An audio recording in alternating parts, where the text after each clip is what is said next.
Alhamdulillahi Rabbil Alamin. Wassalatu wassalamu ala asyrafil anbiya'i wal mursalin Nabiyyina Muhammadin wa ala alihi wa ashabihi ajma'in. Amma ba'd. Jamaah rahimani wa rahmatullah.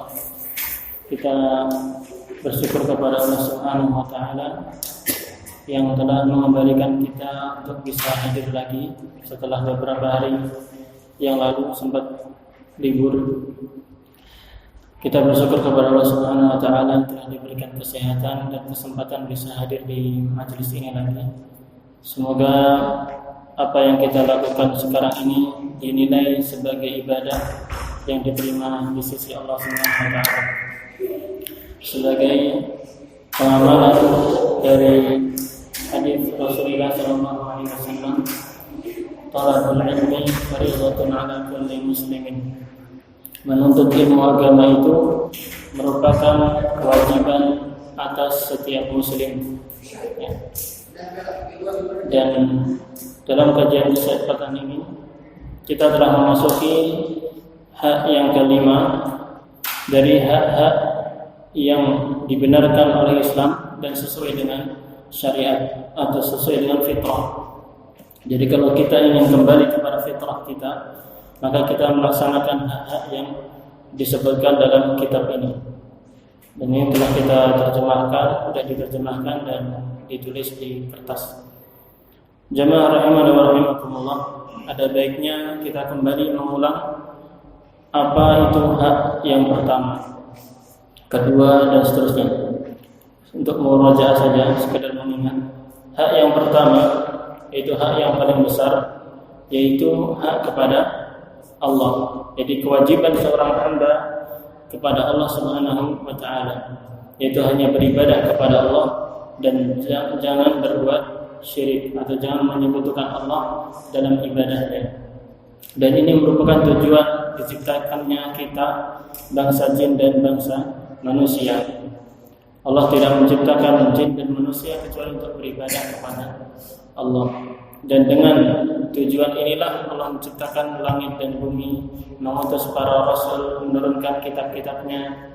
Oleh karena itu Syekh Muhammad bin Shalih Al-Utsaimin dalam kitab yang kita bahas ini, beliau menempatkan hak ini hak yang pertama. Dan inilah yang disampaikan oleh Rasulullah SAW kepada Mu'adz bin Jabal. Ketika itu Mu'adz bin Jabal membonceng Rasulullah SAW. Kemudian beliau ditanya sama Rasulullah, "Wahai Mu'adz, tahukah engkau apa hak Allah yang harus dilaksanakan oleh para hamba?" Maka Mu'adz mengatakan, "Allah dan Rasulnya lebih tahu." Ini sebagai adab saja. Mu'adz bin Jabal ketika ditanya dan tidak tahu, maka beliau mengatakan, "Allahu wa Rasuluhu a'lam." Allah dan Rasulnya lebih tahu. Maka Rasulullah mengatakan, hak Allah yang wajib dilaksanakan oleh hamba adalah an ya'buduhu wa la yusyriku bihi syai'an. Agar para hamba itu, semua makhluk Allah itu beribadah kepada Allah dan tidak berbuat syirik sedikit pun. Dan inilah hak Allah. Kalau seorang hamba melaksanakan hal ini, hanya beribadah kepada Allah dan tidak berbuat syirik sama sekali, maka Allah akan menjanjikan Allah yu'adzibahum, bahwa Allah tidak akan menyiksa mereka. Meskipun mereka mempunyai dosa-dosa yang sangat besar, kalau dia taubat, diterima taubatnya. Meninggal dalam keadaan belum taubat saja, itu masih di atas dari dosa-dosa besar. Kalau dia belum taubat, itu di atas kehendak Allah. Kalau Allah berkehendak, Allah akan mengampuni. Tapi kalau Allah tidak berkehendak dan mengampuni, maka Allah siksa dulu. Tapi ujungnya nanti dia akan masuk ke dalam surga, meskipun dicuci dulu di neraka. Ya, tapi kesempatan masuk surga itu masih ada peluang bagi orang-orang yang beribadah kepada Allah dan tidak berbuat syirik sedikit pun. Itulah orang-orang yang bertauhid. Nah, karena itu membangun masyarakat yang bertauhid ini dimulai dari menerapkan ibadahnya hanya kepada Allah dan tidak berbuat syirik. Dan kelanjutan pembahasan ini bisa kita bahas nanti dalam pertemuan selanjutnya, mungkin di kajian-kajian yang lain tentang masalah tauhid. Hak yang kedua yang telah kita bahas dahulu adalah hak kepada Rasulullah SAW. alaihi wasallam. Dan ini hak yang sangat agung terhadap manusia, yakni Rasulullah adalah utusan Allah yang Allah turunkan kepadanya Al-Quran, yang awal ayat dimulai diturunkan kepada Nabi sallallahu alaihi wasallam adalah Iqra bismi rabbikal ladzi khalaq. Bacalah dengan nama Allah yang telah menciptakan, dan sebagainya. Dan Nabi sallallahu alaihi wasallam ini mempunyai hak yang sangat besar yang wajib kita laksanakan. Pertama, kita adalah beriman kepada Nabi sallallahu alaihi wasallam, bahwasanya Muhammad bin Abdullah itu adalah nabi dan utusan Allah. Kita wajib mengimani beliau adalah utusan Allah yang Allah pilih untuk menjadi pengemban syariat Islam ini. Dan kemudian kita mengimani apa yang beliau bawa. Al-Quran ini yang kita ada di samping kita, ada di mushaf ini, itu merupakan benar datangnya dari Allah. Setelah itu kita mentaati Nabi Sallallahu Alaihi Wasallam. Apa yang beliau perintahkan kita coba untuk laksanakan, meskipun yang sekali dua kali. Kalau itu perintahnya wajib, maka istiqomah terus. Kalau perintahnya sunnah, ya sekali-kali, meskipun mungkin lagi capek, sekali-kali dilaksanakan. Kalau perintahnya itu mubah atau ya mustahab saja, maka juga seperti itu. Kita coba untuk laksanakan. Oleh karena itu Rasulullah SAW bersabda, "Ma amartukum bihi fa'tu minhu mastata'tum." Apa yang aku perintahkan kalian untuk melaksanakannya, maka laksanakan semampu kalian. Kemudian haknya yang kedua, yang selanjutnya adalah apa yang Rasulullah larang. Apabila kita membaca hadis ada larangan Rasulullah SAW, maka kita jauhi. Semampu sekuat tenaga kita jauhi. Nah, Rasulullah mengatakan, "Wa ma nahaitukum anhu fajtanibuh." Dan apa yang aku larang maka jauhi. Rasulullah misalnya melarang kita untuk meminum khamr, meminum arak, langsung kita jauhi. Dalam ayat Al-Quran dilarang untuk berbuat zina, maka kita jauhi. Dilarang untuk memakan harta riba, maka kita jauhi. Seperti itu, sebagai ketaatan kita kepada Rasulullah SAW. Kemudian kita juga mencintai beliau di atas kecintaan kita terhadap diri kita. Kita lebih mendahulukan kecintaan beliau di atas semuanya. Dan kecintaan kepada Nabi SAW itu diungkapkan dengan mengikuti sunnah-sunnah beliau, mengikuti ajaran-ajaran beliau SAW. Kemudian setelah itu kita hak yang kedua adalah wa alla yu'badallahu illa bima syara'. Kita tidak beribadah kepada Allah kecuali dengan cara yang disyariatkan oleh Rasulullah. Maka tata cara salat kita, tata cara adzan, tata cara semua ibadah kita itu sesuai dengan petunjuknya Rasulullah SAW. Karena itulah fungsi Nabi SAW sebagai petunjuk. Nabi SAW diturunkan kepadanya Al-Quran. Itu untuk menjelaskan kepada manusia. Allah mengatakan, وَأَنزَلْنَا إِلَيْكَ الذِّكْرَ لِتُبَيِّنَ لِلنَّاسِ مَا نُزِّلَ إِلَيْهِمْ. Kami telah menurunkan kepadamu peringatan, yaitu Al-Quran, agar kamu menjelaskan Al-Quran itu kepada manusia. Penjelasan Nabi bisa kita cek di hadis-hadis seperti perkataan beliau. Beliau menjelaskan ayat ini maksudnya seperti ini, atau dari sabda-sabda beliau. Kemudian dari perbuatan beliau. Kemudian dari pembenaran beliau. Ketika seorang sahabat melakukan sesuatu, kemudian dibenarkan sama Nabi, maka ini termasuk syariat. Kemudian setelah kita melaksanakan apa yang diperintahkan, menjauhi larangannya, kemudian tidak beribadah kepada Allah kecuali dengan apa yang disyariatkan, maka yang selanjutnya adalah kita membenarkan berita-berita yang dikabarkan oleh Nabi SAW. Seperti berita-berita yang ada dalam Al-Quran. Kita tidak tahu, misalnya dahulu ternyata ada Ashabul Kahfi, orang-orang yang menyelamatkan diri dari kekejaman penguasa, kemudian masuk ke dalam gua. Setelah itu mereka tidur selama 300 tahun. Kemudian mereka bangun lagi. Setelah itu tidur lagi selama 9 tahun. Dan itu kita benarkan karena itu betul-betul ada dalam Al-Quran.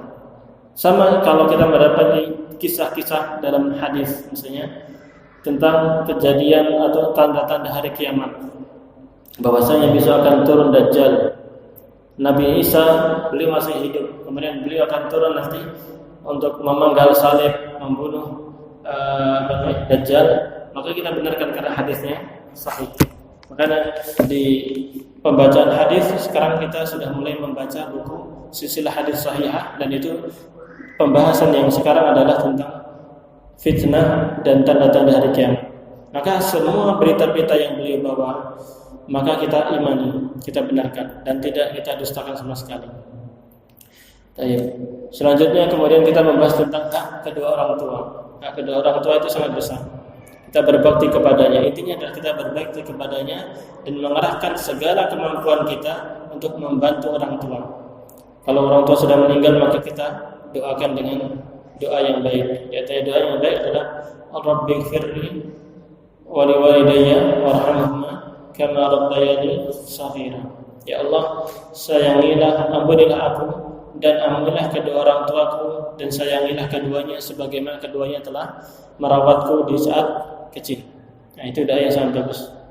Kita doakan orang tua kita, baik yang hidup atau yang sudah meninggal. Baik. Kemudian hak yang selanjutnya adalah hak ke berapa? 4 ya. Hak anak. Anak-anak kita, kalau yang SMP belum punya anak. Nanti. Ya, kalau udah kita punya anak kita mempunyai hak yang sangat besar, yaitu kita didik mereka dengan pendidikan Islam.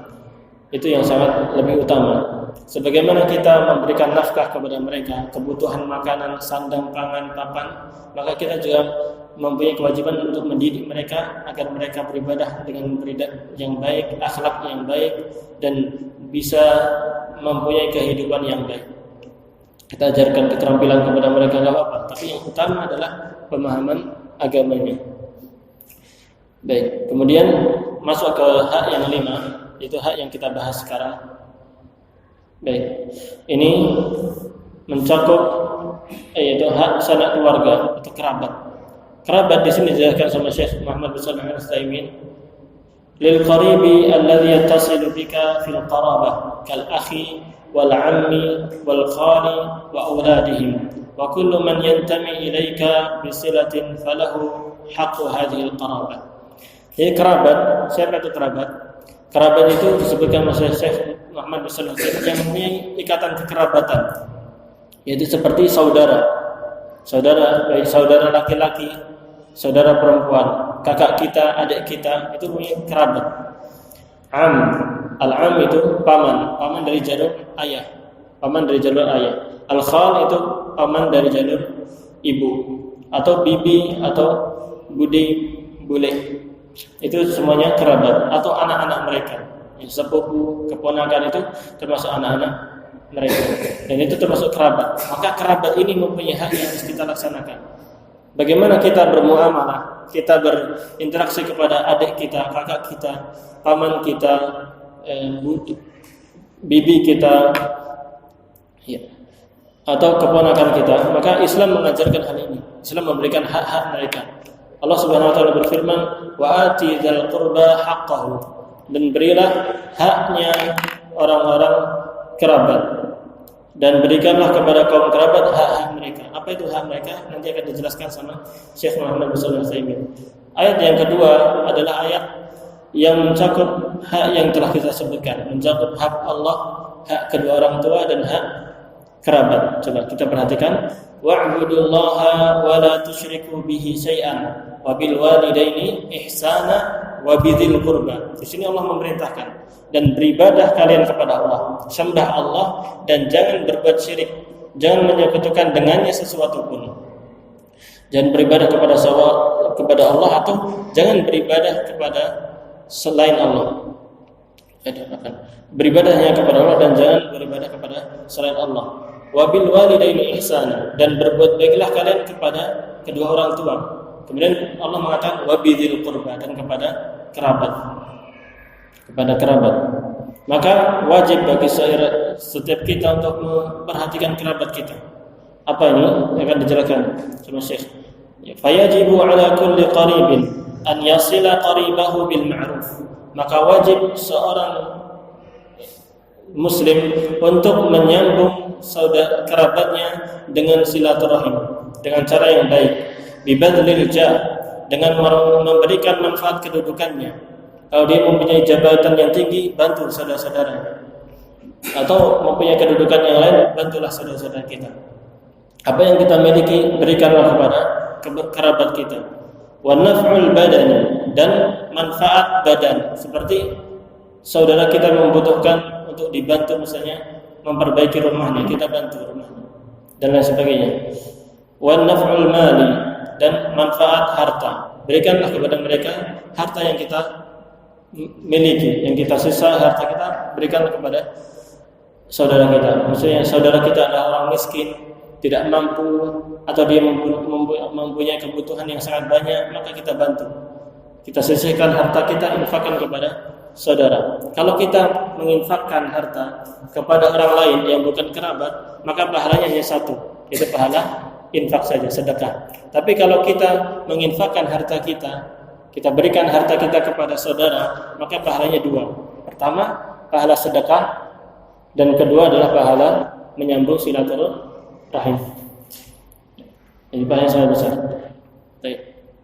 Kemudian waqad kathurat fi an-nusus fi al-hathi ala silaturahim, dan banyak sekali dalil-dalil dalam Al-Qur'an ataupun Sunnah yang menunjukkan tentang dianjurkannya menyambung silaturahim, dan juga motivasi atas hal itu. Yani banyak sekali dalil-dalil yang menyebutkan tentang perintah menyambung silaturahim, berbuat baik kepada kerabat, dan pahala yang diberi kepada orang yang melakukan hal itu. Kita bacakan dalam Sahih Bukhari dan Muslim dari Abu Hurairah radhiyallahu ta'ala anhu bahwa Nabi sallallahu alaihi wasallam bersabda, "Innallaha khalaqal khalqa hatta idza faragha minhum qamatir rahim." Sesungguhnya Allah Subhanahu wa taala ketika telah selesai menciptakan makhluk, maka berdirilah rahim. Apa itu rahim? Ya, berdirilah rahim. Faqalat, maka rahim ini, "Hada maqamu al-'aid bika min al-qati'." Rahim ini mengatakan, ini adalah tempat bagi orang yang berlindung kepadamu untuk tidak memutuskan silaturahim. Ini ada kedudukan khusus yang akan dimiliki oleh orang yang menyambung silaturahim. Allah pun berfirman, "Ya, na'am, ama tardayna an asila man wasalak?" Ya, apakah engkau ridha? Maukah engkau aku menyambung orang yang menyambungmu? Yani, maukah engkau aku akan menyambung orang yang menyambung silaturahim? Wa an aqta'a man qata'aka, dan aku akan memutus orang yang memutus silaturahim. Qalat bala, maka rahim tadi mengatakan ya. Qala, maka Allah berfirman, fadzaka laka, maka itu adalah untukmu. Yani Allah Subhanahu wa taala di sini mengatakan, aku akan menyambung orang yang menyambung silaturahim. Allah akan memberikan kepadanya rahmat, memberikan kepada mereka berkah dalam kehidupan dunia ataupun di akhirat, sebagaimana nanti akan dijelaskan oleh Syekh Muhammad bin Shalih Al-Utsaimin.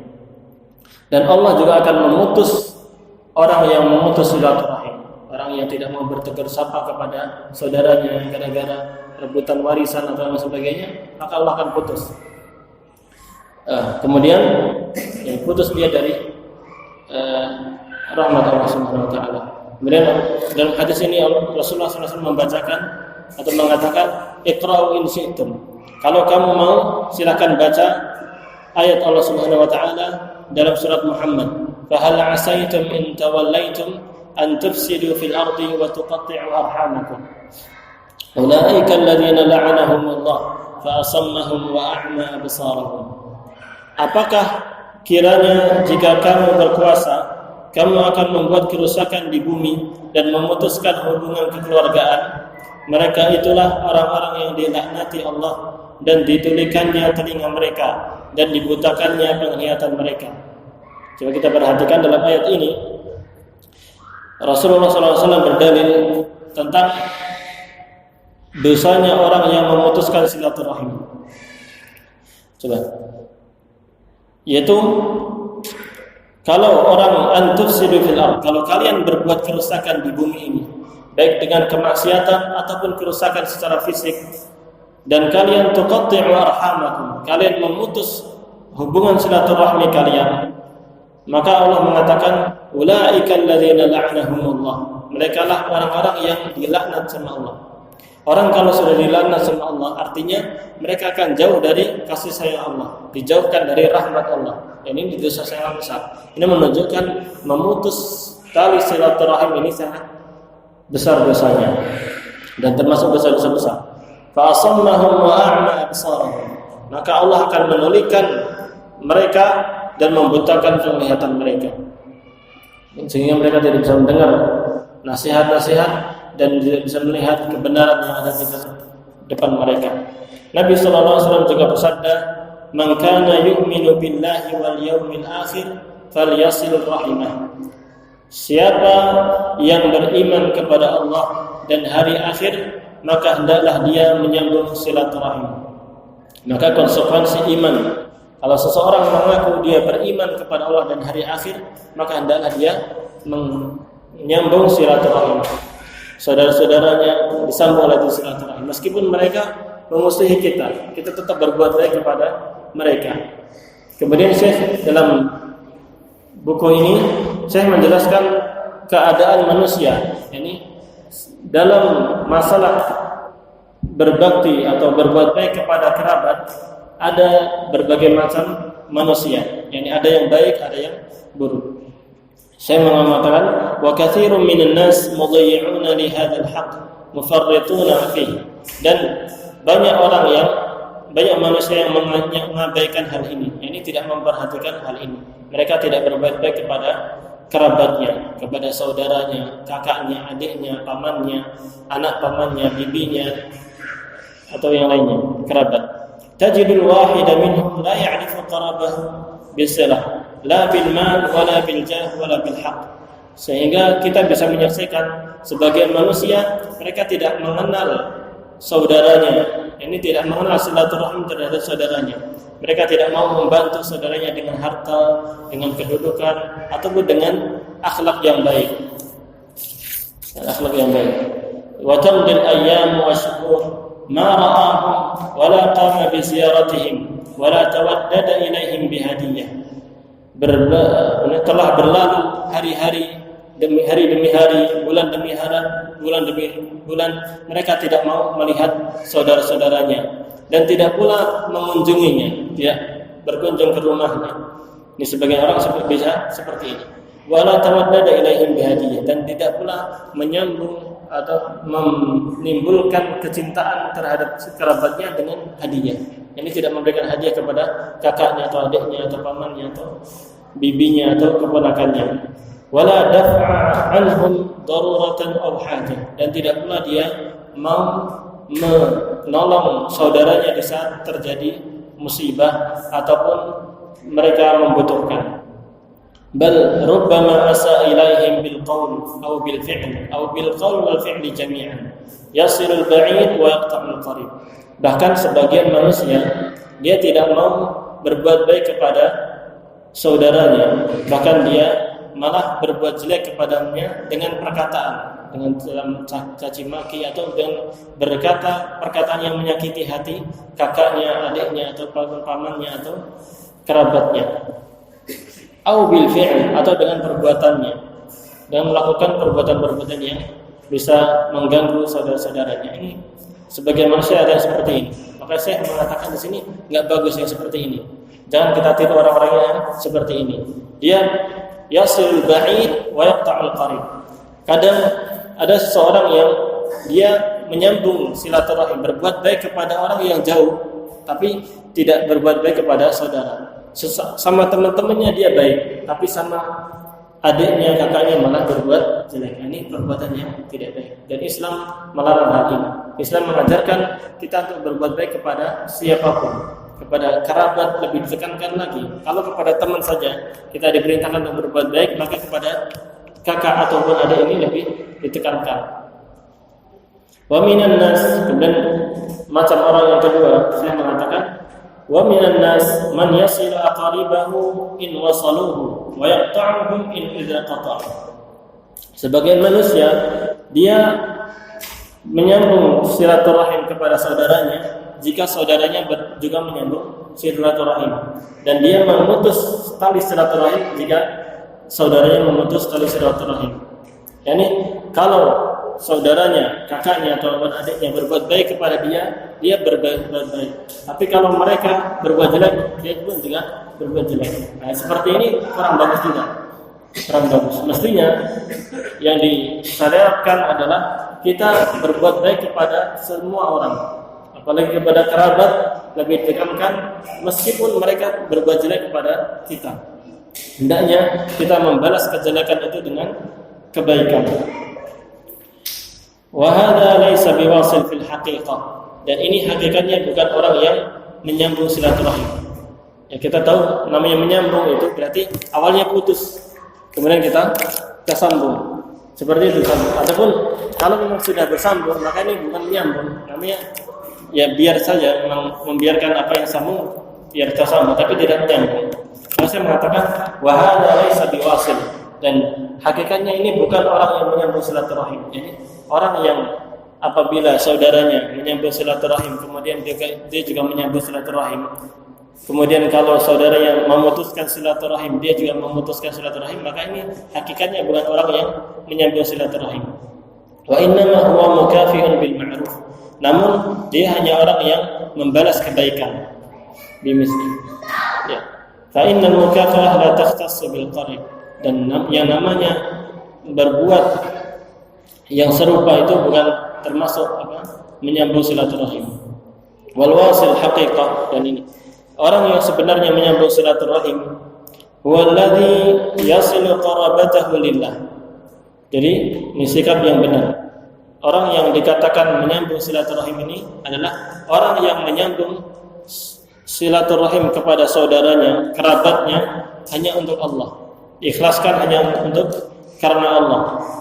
Wala yubali, dan dia tidak peduli sawa'an wasaluhu amla, baik saudaranya itu menyambung silaturahmi kepada kita ataupun tidak, dia enggak peduli. Yang penting saya mau silaturahim. Terserah mau saudara saya ini, kerabat saya ini berbuat jelek sama saya, yang penting saya beribadah kepada Allah dengan cara silaturahim ini.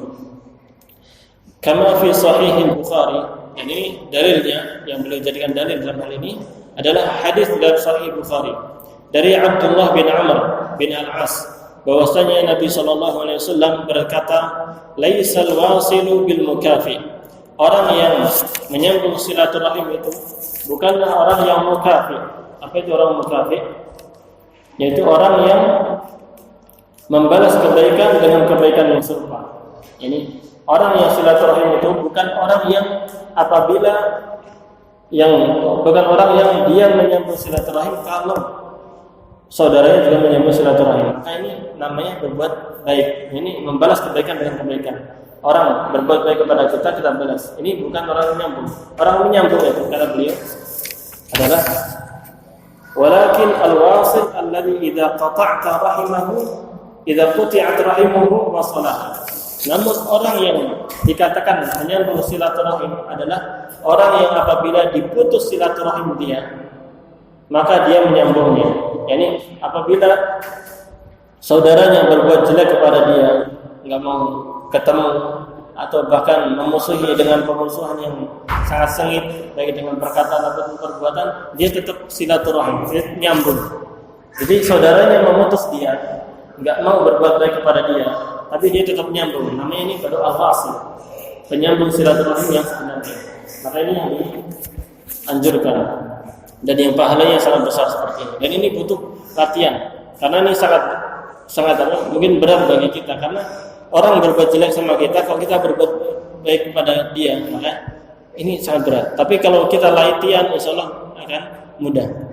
Maka dalam Islam kita dianjurkan untuk menyambung silaturahim, yaitu kalau ada orang atau kerabat kita yang memutuskan hubungan kekerabatan baik karena permasalahan harta, permasalahan atau yang sepele, maka kita tetap berbuat baik kepada dia, dan ini pahalanya sangat besar. Oleh karena itu Rasulullah mengatakan yang dinamakan orang yang menyambung silaturahim itu adalah apabila diputuskan hubungan silaturahimnya, maka dia akan menyambungnya. Dan dalam hadis yang lain dan diriwayatkan oleh Imam Muslim, Nabi SAW pernah ditanya oleh seseorang, "Ya Rasulullah, innali qarabah, wahai Rasulullah, sesungguhnya saya punya kerabat, saya punya sanak family, punya sanak saudara. Asiluhum wa yaqta'unani, mereka, aku bersilaturahim kepada mereka, aku berbuat baik kepada mereka, berhubungan baik kepada mereka, namun mereka memutuskan hubungan dengan saya. Wa uhsinu ilaihim wa yusi'una ilayya, mereka berbuat jelek kepada aku. Wa uhsinu ilaihim, dan aku berbuat baik kepada mereka. Wa yusi'una ilayya, namun mereka berbuat jelek kepada aku. Aku membantu mereka, aku memberikan semua yang aku miliki untuk saudara-saudaraku, namun saudaraku malah berbuat jelek kepadaku, membalas air susu dengan air tuba. Ya, seperti itu keadaannya. Wa ahillu alaihim wa ahlimu alaihim wa yajhaluna alayya, aku berbuat sopan kepada mereka, tapi mereka berlaku kasar kepadaku. Yang ini orangnya baik sekali, orangnya meskipun saudara-saudaranya berbuat jelek kepada dia, tapi dia tetap berlaku baik. Nah, ini bertanya kepada Rasulullah, gimana ini kalau saya seperti ini? Maka Rasulullah Nabi SAW bersabda, la in kunta kama qulta fa ka'annama tasqihim al-malal wa la yazalu ma'aka min Allah dhahirun 'alaihim ma dumta 'ala dhalik. Seandainya kamu seperti apa yang kamu katakan, maka seakan-akan kamu sedang menyuap debu ke mulutnya, dan kamu akan selalu mendapatkan pertolongan Allah atas mereka selama hal tersebut terus terjadi. Dan hadis ini menunjukkan bahwasanya perbuatan yang dilakukan oleh seorang sahabat ini dibenarkan sama Rasulullah sallallahu alaihi wasallam. Dan beliau bahkan mengatakan, wala yazalu ma'aka minallahi zahiran 'alaihim, dan Allah akan engkau akan mendapatkan pertolongan dari Allah Subhanahu wa taala atas mereka. Yani Allah akan membantu kamu meskipun mereka tidak membantumu. Dan ini adalah sifat yang sangat baik apabila kita diperlakukan jelek sama saudara kita, maka kita tetap berbuat baik kepada mereka. Meskipun ini berat, coba kita laksanakan. Dan kita sambil menasihati saudara-saudara kita, kerabat kita yang barangkali mereka berbuat jelek kepada kita, kita nasihati untuk berbuat baik. Kalau mereka masih ngeyel, ya udah, yang penting kita tetap berbuat baik meskipun mereka berbuat jelek kepada kita. Kita ikhlaskan. Maka saya tadi mengatakan, maka harus ikhlas lillah. Menyambung silaturahmi ini hanya untuk Allah. Kita niatkan ibadah kepada Allah. Meskipun di dunia ini mungkin kita tidak mendapatkan balasan dari kerabat kita yang berbuat jelek kepada kita. Walau lam yakun fi silatir rahim illa anna Allah yasilul wasil fid dunya wal akhirah fayamuddahu bir rahmah wa yassiru lahu al umur wa yufarriju anhu al kurbat ma'a ma fi silatir rahim min taqarub al usrah wa tawaddihim wa hulumi ba'dihim ala ba'd wa mu'awanati ba'dihim ba'dan fi syada'id was-surur wal bahjah al hasilah bidzalika kama huwa mujarrad ma'lum wa kullu hadhihi fawaid تنعكس حينما تحل القطيعة ويحصل التباعد. Nah, saya Muhammad bin Shalih Al-Utsaimin menjelaskan di sini tentang faidah, keutamaan atau faidah-faidah dari menyambung silaturahim. Jadi selain silaturahim itu menjadikan seorang dekat kepada Allah, maka Allah Subhanahu wa taala juga akan memberikan rahmat kepadanya. Fayamudduhu birrahmah, maka Allah akan memberikan rahmat kasih sayang Allah kepada dia fid dunya wal akhirah, di dunia dan di akhirat. Kalau di dunia Allah Subhanahu wa taala memberikan rahmat kepadanya, dan di akhirat nanti dimasukkan ke dalam surganya. Wa yassiru lahul umur, dan orang yang menyambung silaturahim ini Allah akan memudahkan semua perkaranya. Wa yufarriju anhul kurbat, segala kesusahannya akan dimudahkan, akan ada solusi dalam kehidupannya dia. Dan juga di antara faedah yang disebutkan adalah taqarubul usrah wa tawaddihim. Maka apabila tercipta silaturahim dalam kerabat ini, menyambung dan berbuat baik kepada saudara, kakak, adik, paman, bibi, ataupun sepupu dan keponakan, dan semua yang kerabat ini kita berbuat baik kepada mereka, maka dalam keluarga kita akan tercipta rasa kasih sayang, saling mencintai, saling dekat, dan saling membantu. Wa mu'awanatu ba'dihim ba'dan, dan satu sama lain akan saling membantu. Fi syada'id was surur, baik dalam musibah, dalam kepedihan, dalam kesusahan ataupun dalam kebahagiaan, mereka akan senantiasa bersama. Wa bidzalika mujarrabun ma'lum, dan ini sangat sesuai dengan pengalaman. Ini terjadi, betul-betul terjadi hal ini.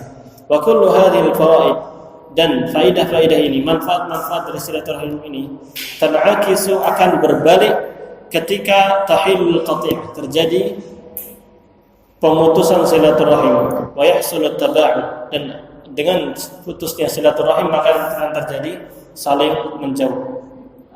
Dan dengan ini telah selesai apa yang ditulis oleh Syekh Muhammad bin Shalih Al-Utsaimin, dan ringkasnya barangkali saya ringkas bahwasanya silaturahim ini pahalanya sangat besar, dan ini dianjurkan dalam syariat Islam.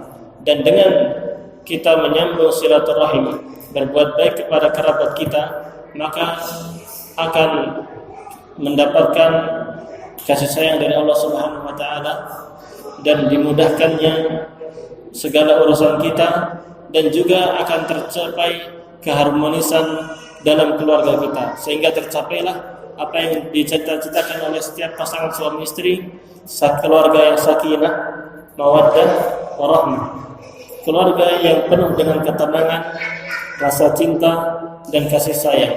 Dan ini tercapai dengan hal-hal ini. Kalau kemarin kita membahas tentang bagaimana seorang anak berbakti kepada orang tua, kemudian orang tua juga berbuat baik kepada anak-anak, maka sekarang kita juga membahas tentang bagaimana kita berbuat baik kepada kakak kita, adik kita, kemudian paman kita, ya Pak De Bude dan Pak Le Bule, semuanya, baik dari jalur ayah atau jalur ibu. Dan ini sangat indah sekali, menunjukkan kesempurnaan Islam, bahwasanya Islam itu betul-betul sempurna. Sebagaimana Allah Subhanahu wa taala berfirman, "Al-yauma akmaltu lakum dinakum." Hari ini telah aku sempurnakan untuk kalian agama kalian. Islam ini sudah sempurna, mencakup semuanya.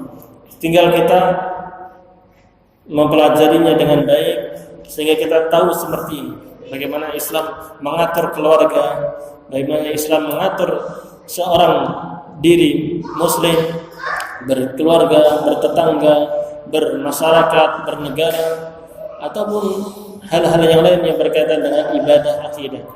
Sehingga diharapkan di antara harapan yang ada, di antara diadakannya kajian-kajian seperti ini adalah kita akan lebih mengenal Islam dengan baik, sehingga dengannya kita akan istiqomah berjalan di atas Islam yang benar, dan kita berharap kepada Allah Subhanahu wa taala agar dimatikan dalam keadaan husnul khatimah. Dan itulah yang kita impikan, sehingga dengannya kita akan masuk ke dalam surga Allah Subhanahu wa taala dan jauh dari nerakanya. Barangkali demikian yang dapat kita sampaikan dalam kesempatan kali ini. Ini ada hadiah satu. Ada satu hadiah. Tadi hadiah di mana? Lupa. Satu lagi di mana lupa. Mungkin dari Anda. Ya, ada satu hadiah yang bisa menjawab pertanyaan nanti insya Allah dapat. Ya, pertanyaannya adalah sebutkan hak lupa. Jadi yang sekarang aja. Yang sekarang. Baik. Sebutkan manfaat silaturahim. Tanpa lihat, tanpa baca. Silakan. Tanpa baca. Siwak.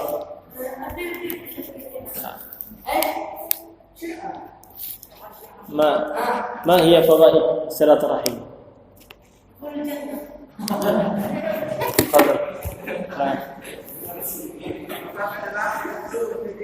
Enggak baca. Hafalan. Ya udah baca. Betul. Pendidikan dalam diadakan sama lain, kalau